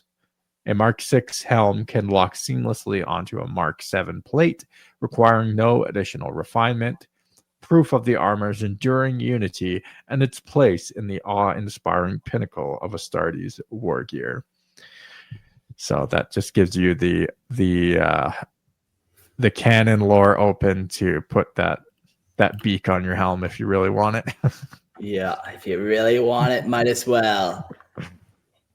Yeah. Unlike Gene Seed, where you mix and match to get the best type, you can do that with power armor. It's not heresy. Yeah. And then this, like we mentioned repeatedly, this was until Primaris Marines came out, the face of Space Marines. This image I have right now is the pinnacle of Space Marines. Yeah. In form, function, and appeal. What is that? The Rainbow chapter? Guess again, it starts with the F's. Anyways, so yeah, no, that's the classic look, man. You'll find it everywhere. It's interchangeable. Yeah, that helmet, you'll even see it on Primaris Marines. It seems like that can kind of make it into their list, kind of. Very cool. We'll jump to the next one. The Mark VIII. We'll call it the Errant armor. The Mark VIII Errant pattern is the latest evolution of the revered Mark VII Aquila armor, the first new pattern of Astartes plate forged since the cataclysm of the Horus Heresy. Its existence stands as both triumph and a testament to the Imperium's stagnation, a millennia-long battle against decay and the fading light of human knowledge since the Emperor's ascension. Though bearing the silhouette of its predecessor, Errant plate reinforces every weakness with unyielding resolve. The exposed torso cabling, once a glaring vulnerability, now lies sealed beneath the segmented armor plates in solution wrought after countless Mark VII suits were modified in war. Additional reinforced girding shields the rib joints at the hip, and the greaves articulate with precision, enhanced movement, and unrelenting battlefield agility. I always forget to pull up the image when I start reading, but here you go. It looks pretty fucking tight. This is my favorite power armor. Wait, we got to find it. We got to find a good one of it. This guy's good, this Minotaur. Limited batches. Visually, the Mark VIII sets itself apart with an elevated collar plate, an armored gorget that frames the helmet and protects the vital neck joint. This feature eliminates the shell trap flaw of the Mark VII, where rounds could ricochet from the breastplate to the throat. However, this innovation demanded a new helmet design, one incompatible with older patterns without sanctified reworking, though it brought advanced environmental and ventilation upgrades in exchange. Limited batches of Mark VIII reached only a handful of chapters, seen sparingly across war zones of the 41st millennia. Complete suits are rarities, but armor rights often graft its enhanced cabling guards and collar plates onto veteran armor for officers and sergeants who merit such augmentation. Among firstborn veterans of the Death Watch, the Mark VIII is a sign of rank and reverence, its presence and honor bestowed upon those who have survived the unending crucible of alien war. Its silhouette carries authority, recognition, and awe through every chapter of the Adeptus Astartes. Even so, its production remains glacially slow. Centuries will pass before the Errant becomes the standard plate, if ever. And with the rise of Primaris and Mark X armor in the Indominus era, the Mark VIII The Mark VIII's future may already be overshadowed as the firstborn dwindle in number, and yet their impregnable legacy remain. When the Imperium is gone, 10,000 years later, all that will remain is power armor littered across the galaxy, saying, "We were here, we were the Imperium." And it'll be good for them. You can't do that. You can't just have a bunch of bums picking up power armor in an old battlefield and wearing it. No, you got to be snazzy. I learned that from my German ancestors. Now, this armor is my favorite. I think that gorget, it really just makes the Marine just feel, I don't know, like he's hunkered down, man. He's like hiding behind his little impenetrable wall there, hurling bolter shells at you. I like it. I don't know. I'm a little mixed on it. I feel like it almost looks like kind of a groundhog sticking his head out of his hole. A little diglet. Yeah. Okay. But yeah, I I see the function of it. Like it's more protected. Yeah. I feel like this art was always kind of one of the first and kind of designs of it. It wasn't colored back in the day, so it's kind of cool seeing people color some older artwork. Yeah, it's not my favorite just because it doesn't have that backward compatibility with a lot of the other suits, especially the beaky helmet. You can see where like the beak part of it couldn't fit into the gorget there. Yeah. Gorget, the gorget. You uncultured, unfrench speakers. Sorry. Yeah. So that's the different power armor marks 1 through 8. We also have Mark X power armor, but the Primaris armor. They need their own episode. Like it's got its own thing, and it kind of breaks down like all Primaris stuff, breaks down previous tradition and past legacy. Like the Mark X is actually like 4 power armors in one, possibly more. It's something they can constantly kind of add to. So, we won't get any Mark 11s because we can just build off Mark 10s essentially. Yeah, Mark 10 is more like a platform, and then you like build off the platform depending on what utility or function you want out of it. Yeah. But yeah, like Mark said, it's better talked about in its own episode. Yeah. Cool. Well, there are other designs too, some that have not been named. Like during the Horus Heresy, a lot of these like Heresy era armor suits or whatever. How do you categorize them? They kind of lumped a lot into there, but there's other ones that are more kind of even different than that, like even more out there, personalized or just whatever. Yeah. So or like planetary or legion variations. Like yeah. Let's get into some additional designs.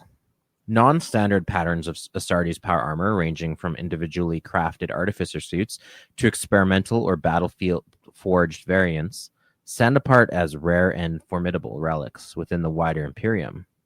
These suits often merge components from multiple marks, enhanced with master wrought plating, reinforced servo musculature, or arcane systems no longer replicated by modern forges.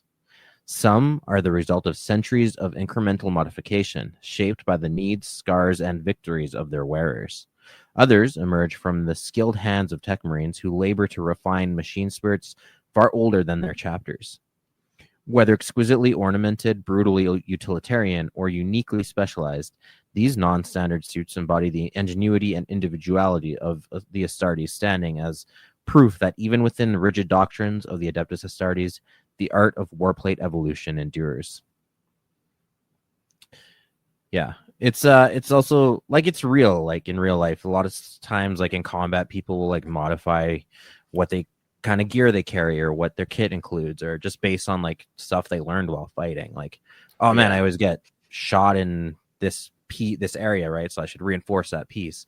I always get slashed near the neck. I should probably do some subtle variation. Or it goes the artistic route and be like, yeah, I've earned all these accolades, so I'm gonna wear them into combat all the time. Yeah. And then you look like this guy, where you're supposed to be blue, but you're really more gold. Exactly. Yeah. So just like different little tricks of the trade you pick up when you're a space marine fighting for centuries and Or like, yeah, you're always fighting in winter environments, or your team always ends up doing the recon missions, right? Like you would modify yourself. You might take off like the front crotch plate if you're constantly sitting down all the time. Like if you're hit with the ladies, you don't need that front crotch plate. Or you wanna have it open so that they can see what they're working with. Like yeah. The one comment here from Fulgrim is Fulgrim only lets me in the smallest power armors. And then II Astartes, 1 power armor is the image of spine. So. Yikes. Hyper dense rabbit poops we talked about, eh, Christian? Yeah. Cool. Tell me about Artificer armor, Jordan. So Artificer armor denotes those exalted suits of warplate that have been reforged, enhanced, and sanctified into singular engines of protection. Each suit is a relic of relentless augmentation, sculpted across centuries for a chosen warrior and retained by the chapter long after its bearer's death, awaiting the next champion worthy of its impenetrable shell. These suits merge fragments from many armor marks with customized plates, reinforced helms, and sacred enhancements, forming a hybrid panoply of unrivaled resilience. Because every component of power armor demands immense labor to create, the chapter safeguards ancient suits as irreplaceable heirlooms, though some archaic variants lack the auxiliary systems of their more advanced descendants. To maintain their relentless functionality, Tech Marines and artificers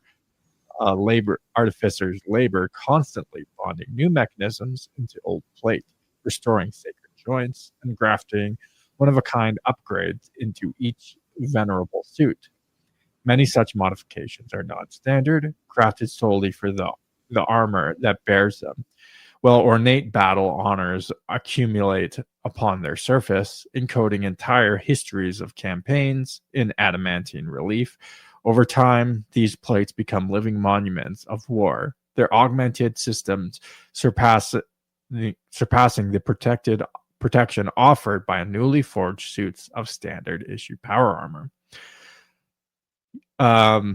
So I'm guessing like kind of each artificer armor is pretty unique. Yeah, like each one is just a personal story, crafted for this hero, made over centuries, built upon. Like, yeah, there's nothing else like it. So in terms of modeling, it's sort of like the ultimate modeling armor because you can kind of do a lot with it. Yeah, add on every little bauble and bit you have. Yeah. I always really liked the I think it was the 4th or 5th edition Codex example of Artificer armor. It had these like arches, these like Gothic arches all around the torso piece. If you look up Mark, let's see if I can find it better. Yeah, look up. Just it's usually used as the example of Artificer. I'd use the word Artificer in your search, and it might come up. But that one right there. Yeah, it's just like super Gothic looking. Those like shin guards look super ornate. Like that. I always love that image. Each one of those skulls is actually somebody's skull. So that takes time to gather that many skulls and then embed them in your armor. Yeah. That's cool. Yet Artificer armor is beyond price. Its loss unthinkable, and its presence on the battlefield a declaration of absolute mastery. Only the most honored heroes are permitted to wear such revered plate, choosing its enhanced mobility and precision over the bulk of Terminator armor. Among the chapters, the Salamanders stand unrivaled in crafting these extraordinary suits, their forge-born skill ensuring that their artificer panoplies remain among the most awe-inspiring relics of the Imperium. Though that is like very cool and epic and everything, I do feel like you kind of make yourself a target. Like how much renown would you get if you killed somebody with the Artificer armor, right? But you forget, Jordan, this is 40K, where you wear your Legion colors proudly and you take off your helmet so everyone can see your inspiring face. Chiseled to perfection. Yeah. Yeah.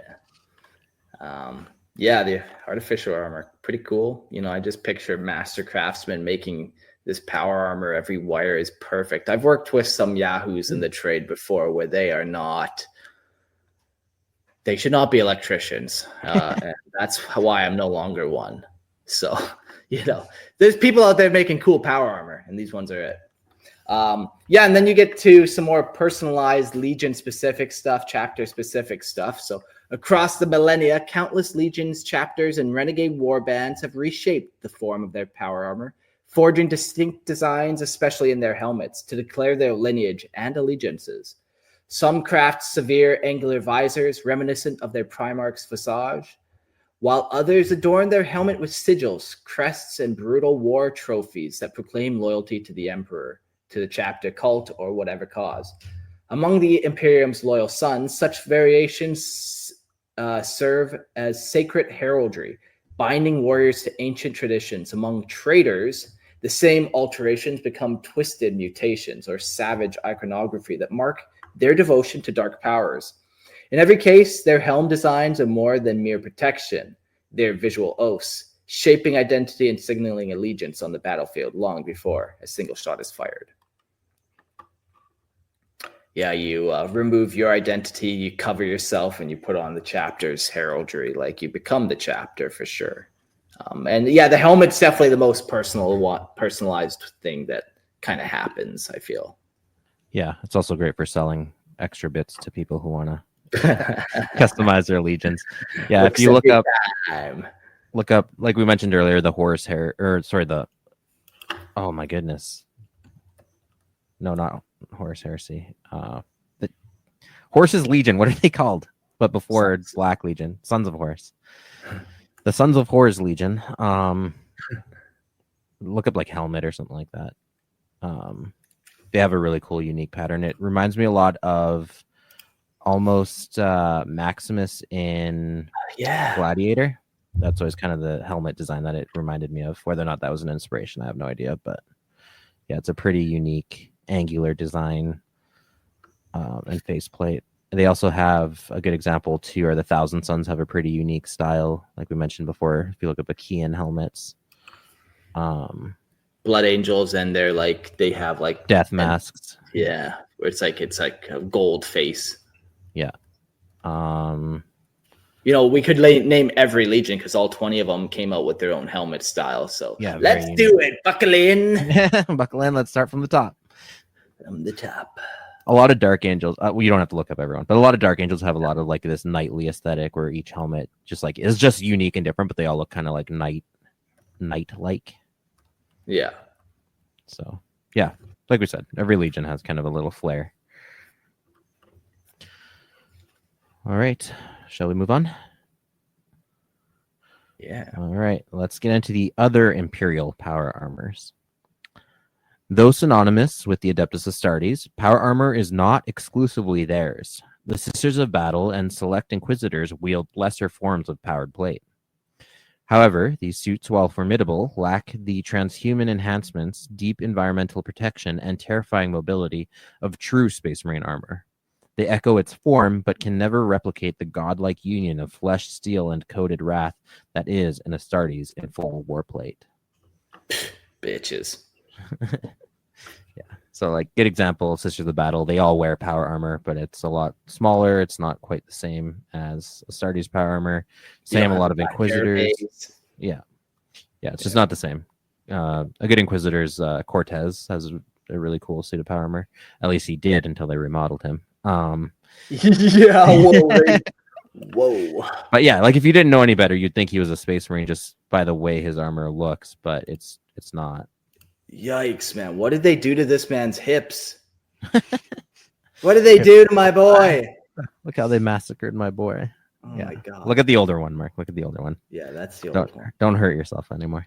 Okay. Yeah. Okay. Like if you didn't know any better, you would think that was a Space Marine model, but oh my god. It's not. What is his no. The left is the new one, and my god. The guy has a thigh fetish or something. I don't know what to make of it. Honestly, that's the worst sculpt in like all GW history, I think. I wouldn't go that weird. far, but I I just want to make him like look more hulking or something. It was a more downgrade for sure. Imposing. They also kind of, again, like I said, that rounded new GW look that's less gothic. You can see very much a good example of that.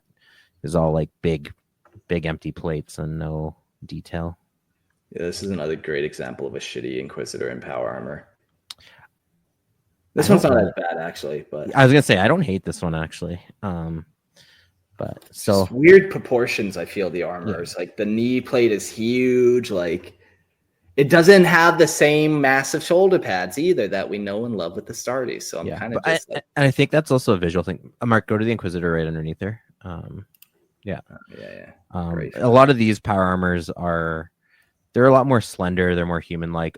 And they're different even from each other. Like they really are like custom pieces. Especially when you're talking Inquisitors. Obviously, Sisters of Battle have a little bit more uniformity, but look at those power armored high heels. Those are custom. Essential. They are essential pieces of deadly equipment. Stilettos right there. Yeah. Yes, sir. Imagine getting kicked in the face with that. Just goes right through your head. Another good mark. If you just want to look up Sisters of Battle armor, just as an example. They're pretty recognizable too. Their helmet's like a reminiscent of the Saleh style helmet in real life. But yeah, same. Pretty cool. Oh, here we go. Same. Yeah. If ever you want to have a good time, just Google Sisters of Battle cosplay and enjoy. Text me in the morning. All right, let's get into the adaptability of power armor. Across the Mark VI through Mark VIII patterns, one defining trait dominates: an engineered indomitability fused with adaptive precision. These suits are constructed to endure impossible punishment and accept replacement components from fallen brethren without hesitation, creating hybridized warplate forged from multiple generations of armor. Mark VII plate, especially, was designed as modular bulwark, every piece interchangeable, every component forged for unrelenting survival. Among the myriad loyalist chapters, each maintains its own doctrine of augmentation. Some pursue the most advanced suits their forge worlds can still conjure, ensuring their warriors stride into battle clad in refined, optimized plate. Others preserve the venerable patterns of ages past, maintaining them with ritual intensity so that they may continue to bring death in the Emperor's name. Mark I, II, and III patterns have transcended into relic status, long since removed from general deployment among battle-active companies. Complete suits are sacred artifacts, near mythic constructs of war. Ironically, they appear more often among the corrupted armories of the traitor legions than among their loyal kin. The consecrators, heirs to the Dark Angel's ancient panoply, reject any pattern newer than the Mark VI for their firstborn, appearing upon the battlefield as living echoes of an earlier, darker age. Often only fragments of these archaic suits endure, plastrons reforged into Mark VII shells, gauntlets integrated into Mark VI articulation, shoulder plates mounted upon newer ceramite frameworks. Yet, even a lone relic plate that has survived millennia of ceaseless war is revered beyond measure, a shard of unbroken legacy. To don such a piece is to bear the weight of countless oaths, and to stride into battle clad in honor of unfaltering augmented ancestry. Man, I would love that'd be the best part about being a Space Marine, is just modifying your suit of armor and having like new little purity seals put on your shin, and you're like, this is passed down for 18 generations. It's kicked ass, and I will kick ass with it too. Yeah, man, I just keep thinking about that, like Astartes armoring up video of them just slapping all these plates on with such ceremony and just how much power and manliness. All of those parts are interchangeable, and you can do even more. You can add a little bit more personal flair because, the shell, it's like who you are. So personalization. Astartes power armor, though engineered for war, is also a vessel for personal devotion, and many warriors adorn it with symbols that reinforce their duty to the Imperium. Aquilas are etched, embossed, or welded onto their breastplates to signify absolute loyalty to the emperor.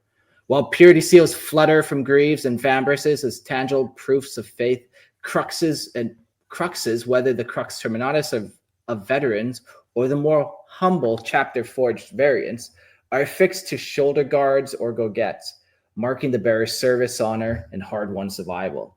These embellishments, so ceremonial in appearance, serve a deeper spiritual purpose. They transform the armor from a machine shell into a sacred relic, a physical declaration of allegiance worn in every battle. Beyond imperial iconography, many chapters integrate their own cultural fetishes and traditions into their warplate, infusing each suit with the character of its brotherhood. The Space Wolves weave pelts, fangs, and carve runes into their armor, invoking Phoenician sagas and spirits of legendary beasts. The White Scars might bind engraved bone trophies to their harness, echoing the traditions of their steeped ancestors, while salamanders inscribe drake scale patterns or carry obsidian totems from Nocturne.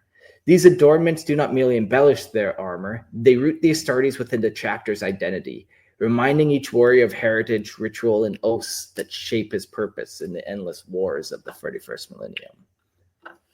Yeah, fucking cool. Yeah, you can have, this is the best part, man. There's an Astartes for everyone. You like lizards? Go put some lizard pelts on your guy. You like birds? Now we got some birds out there. Maybe you like wearing people. We can have that too. You can have whatever you want. If you're Night Lord.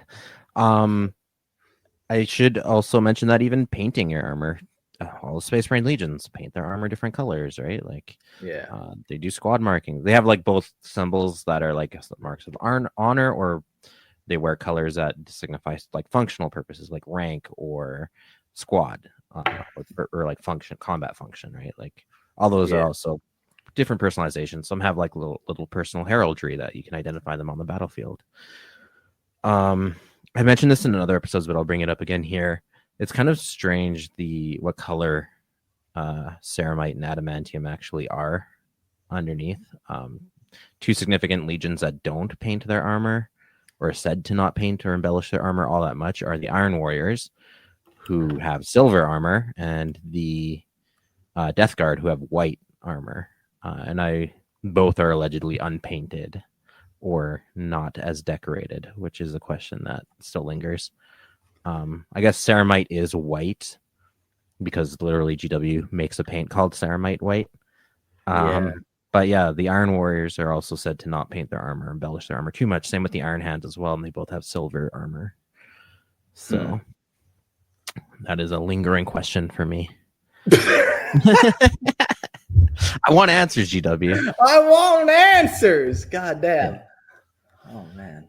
Well, I don't got any answers for you. I'm sorry, my friend. I just thought I would point that out again here. Like I said, I mentioned it in previous episodes, but here it is again, since we're talking. A lot of people are on it. Yeah. Get out there and get me some answers. All right, let's also bring up an age-old tradition of Space Marines not wearing a helmet. It is not uncommon to witness an Astartes advancing into battle bareheaded, particularly among sergeants and commanders whose presence is meant to project unyielding dominance. Many warriors remove their helms the moment immediate threat subsides, exposing enhanced flesh to the hostile void of war as a calculated declaration of absolute fearlessness. Though it heightens the dangers they face, and perhaps because it does, this act is regarded by many Space Marines as a ritualized defiance, a display of transhuman audacity hurled against the enemies of mankind. Without the helm, the auto-senses of the warplates fall silent, prompting those who favor this custom to rely upon augmetic earpieces, ocular implants, or bionic substitutes that maintain a fraction of their armor's augmented awareness. The rituals required to preserve the suit's environmental sanctity lengthen the process, demanding solemn precision. The absence of the helmet also denies access to the armor's atmospheric regulators and vital support systems, making such defiance impossible in vacuum or toxic atmospheres. With the helm removed, the Vox becomes reduced to audio transmission alone, the pictographic and tactical feeds withheld until reconnection.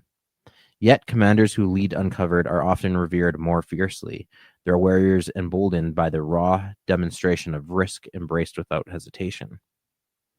Should a firefight erupt or hostile conditions encroach, re-securing the helm becomes a matter of swift survival. Though the full rites of armoring are lengthy, a helm may be locked into place with practice speed in extremis, but its machine spirit requires precious moments to reawaken, autosenses in full voxeling capacity. Among all chapters, the Space Wolves pursue this practice with unmatched fervor. For them, it is not mere bravado, but a utilitarian extension of the Canis Helix, which sharpens their olfactory senses to predatory extremes. Many track foes and read the surge of battle from scent alone when unhelmed, accepting the threat of a sniper's round in exchange for instinctive battlefield mastery. So integral is scent to their warfare that many Space Wolves experience unease, even disorientation when enclosed within their helmets. Warriors forged to hunt with every augmented sense laid bare to the winds of war. I don't know how I feel about this, honestly. Like, come on. This is pure big dick energy. But you don't have to explain away every little facet. Like, obviously, this extends from, like, this is lore retroactively explaining why when you're modeling your characters, oftentimes your sergeant might not have a helmet, so you can see him plainly on a battlefield. Because look at these mugs, man. You don't hide that. Yeah. Look at this. You don't hide that. For that main character energy. Superior chiseled jaw. Yeah. Yes. Yeah, I don't know if you need lore to retroactively explain why your guy's not always wearing a helmet. But yes, you do. It was historically been a running gag of like, oh, your commanders take off their helmets, and snipers are going to take them out very easily. And yeah, you have a battle pole on your, like, a flag on your commander too. You know, you're not really worried about snipers. And you're painted yellow. Yeah, like, we can accept that sometimes they're not wearing a helmet for a cool factor. Yeah, but I don't hate it. I kind of like it. I think it's cool. It is cool that they at least have an explanation for those that need it. Like, oh yeah, they're just being defiant. Like, they're just proving like, hey, look, I don't even need a helmet. Come at me. Which I do. It's cool. I do like too. A lot of their gene seed does come when a Space Marine's helmetless, like spitting acid, or even like eating prey and getting their memories. Like, you don't want to have to take your helmet off all the time for that. Sure, but you're just not washing it through your face grill, just No, like, you're not actually eating in the middle of throes of combat. Like, you can do that after the firefight, have a little nibble, and then put your helmet back on too. Can you like blend it and put it into like your feeding tube? You can, yes. I read a book one time where they did that. Astartes Culinary Cookbook. Yeah, it's a great book. Yeah. All right, let's shall we do the final one here, the Chaos Power Armor? Most Chaos Space Marines fight in warplate pieced together from the battlefield remains of fallen Astartes, scavenged relics of the Long War, or remnants of armor worn since the Great Crusade, endlessly repaired by dark sorcery or cannibalized machine spirit logic. Though the Eye of Terror and other blighted regions still contain corrupted forges capable of producing new suits, these creations are often unstable, mutated, or deliberately wrought in the image of the dark gods. Every suit inevitably becomes a shrine to its wearer's patron, or war bandaged with profane ruins, draped in chains, crowned in horns, and burdened with the trophies of slaughter. Spikes, skulls, demonic sigils, and living metal growths merge with ancient ceramite until the armor is no longer merely protective, but an extension of chaos itself. Yeah, eventually you just start growing horns and spikes. You can no longer sit down anywhere. It's just awkward to move through doors. You're catching on tapestries and shit, knocking over candles everywhere you go. Yeah. But fuck, man, do you look cool. And And really, that's all that matters. Yeah. Cool. Well, yeah. Astartes Power Armor. We did it. We made it through the different armors that they have. But wait, there's more. There's Terminator armor. But that's on the next episode. This is the start of a little series we're going to do just called Astartes Armoury. I think I got 5 episodes planned where we're doing this one, Terminator armor, bolters and bolter accessories, some special weapons, and then heavy weapons. So it's going to be fun to kind of dive deeper into kind of more this technical side is how some people have described these type of episodes where you're digging into like, what the heck is nano weave microfibers even? I don't fucking know, but it's out there. So My pillows are made out of it. yeah, they keep you cool at night for sure. Now buy on Redbubble. You can buy Lorehammer ones. Yeah, cool. Well, always a good time. Let's just end it out. I gotta go to the bathroom more than I want to talk to you two now at this point. So hey, check out the Lorehammer Listen to Lore podcast. I have recorded a couple recently, so that's nice getting a couple more out there. Yeah. And don't forget to check out the Star Lores podcast, where we dive into the lore of Star Wars. So Star Lores with an L. Yeah. And if ever you want to just have a laugh, just Google Space Marine faces and just scroll. You'll find all types of relief there, like this guy. You did a good job, Mark. This episode was great. Man, that guy's gene seed, I think, is defective. Shit. All right. Well, see you guys all in the next episode of Lorehammer. Adios.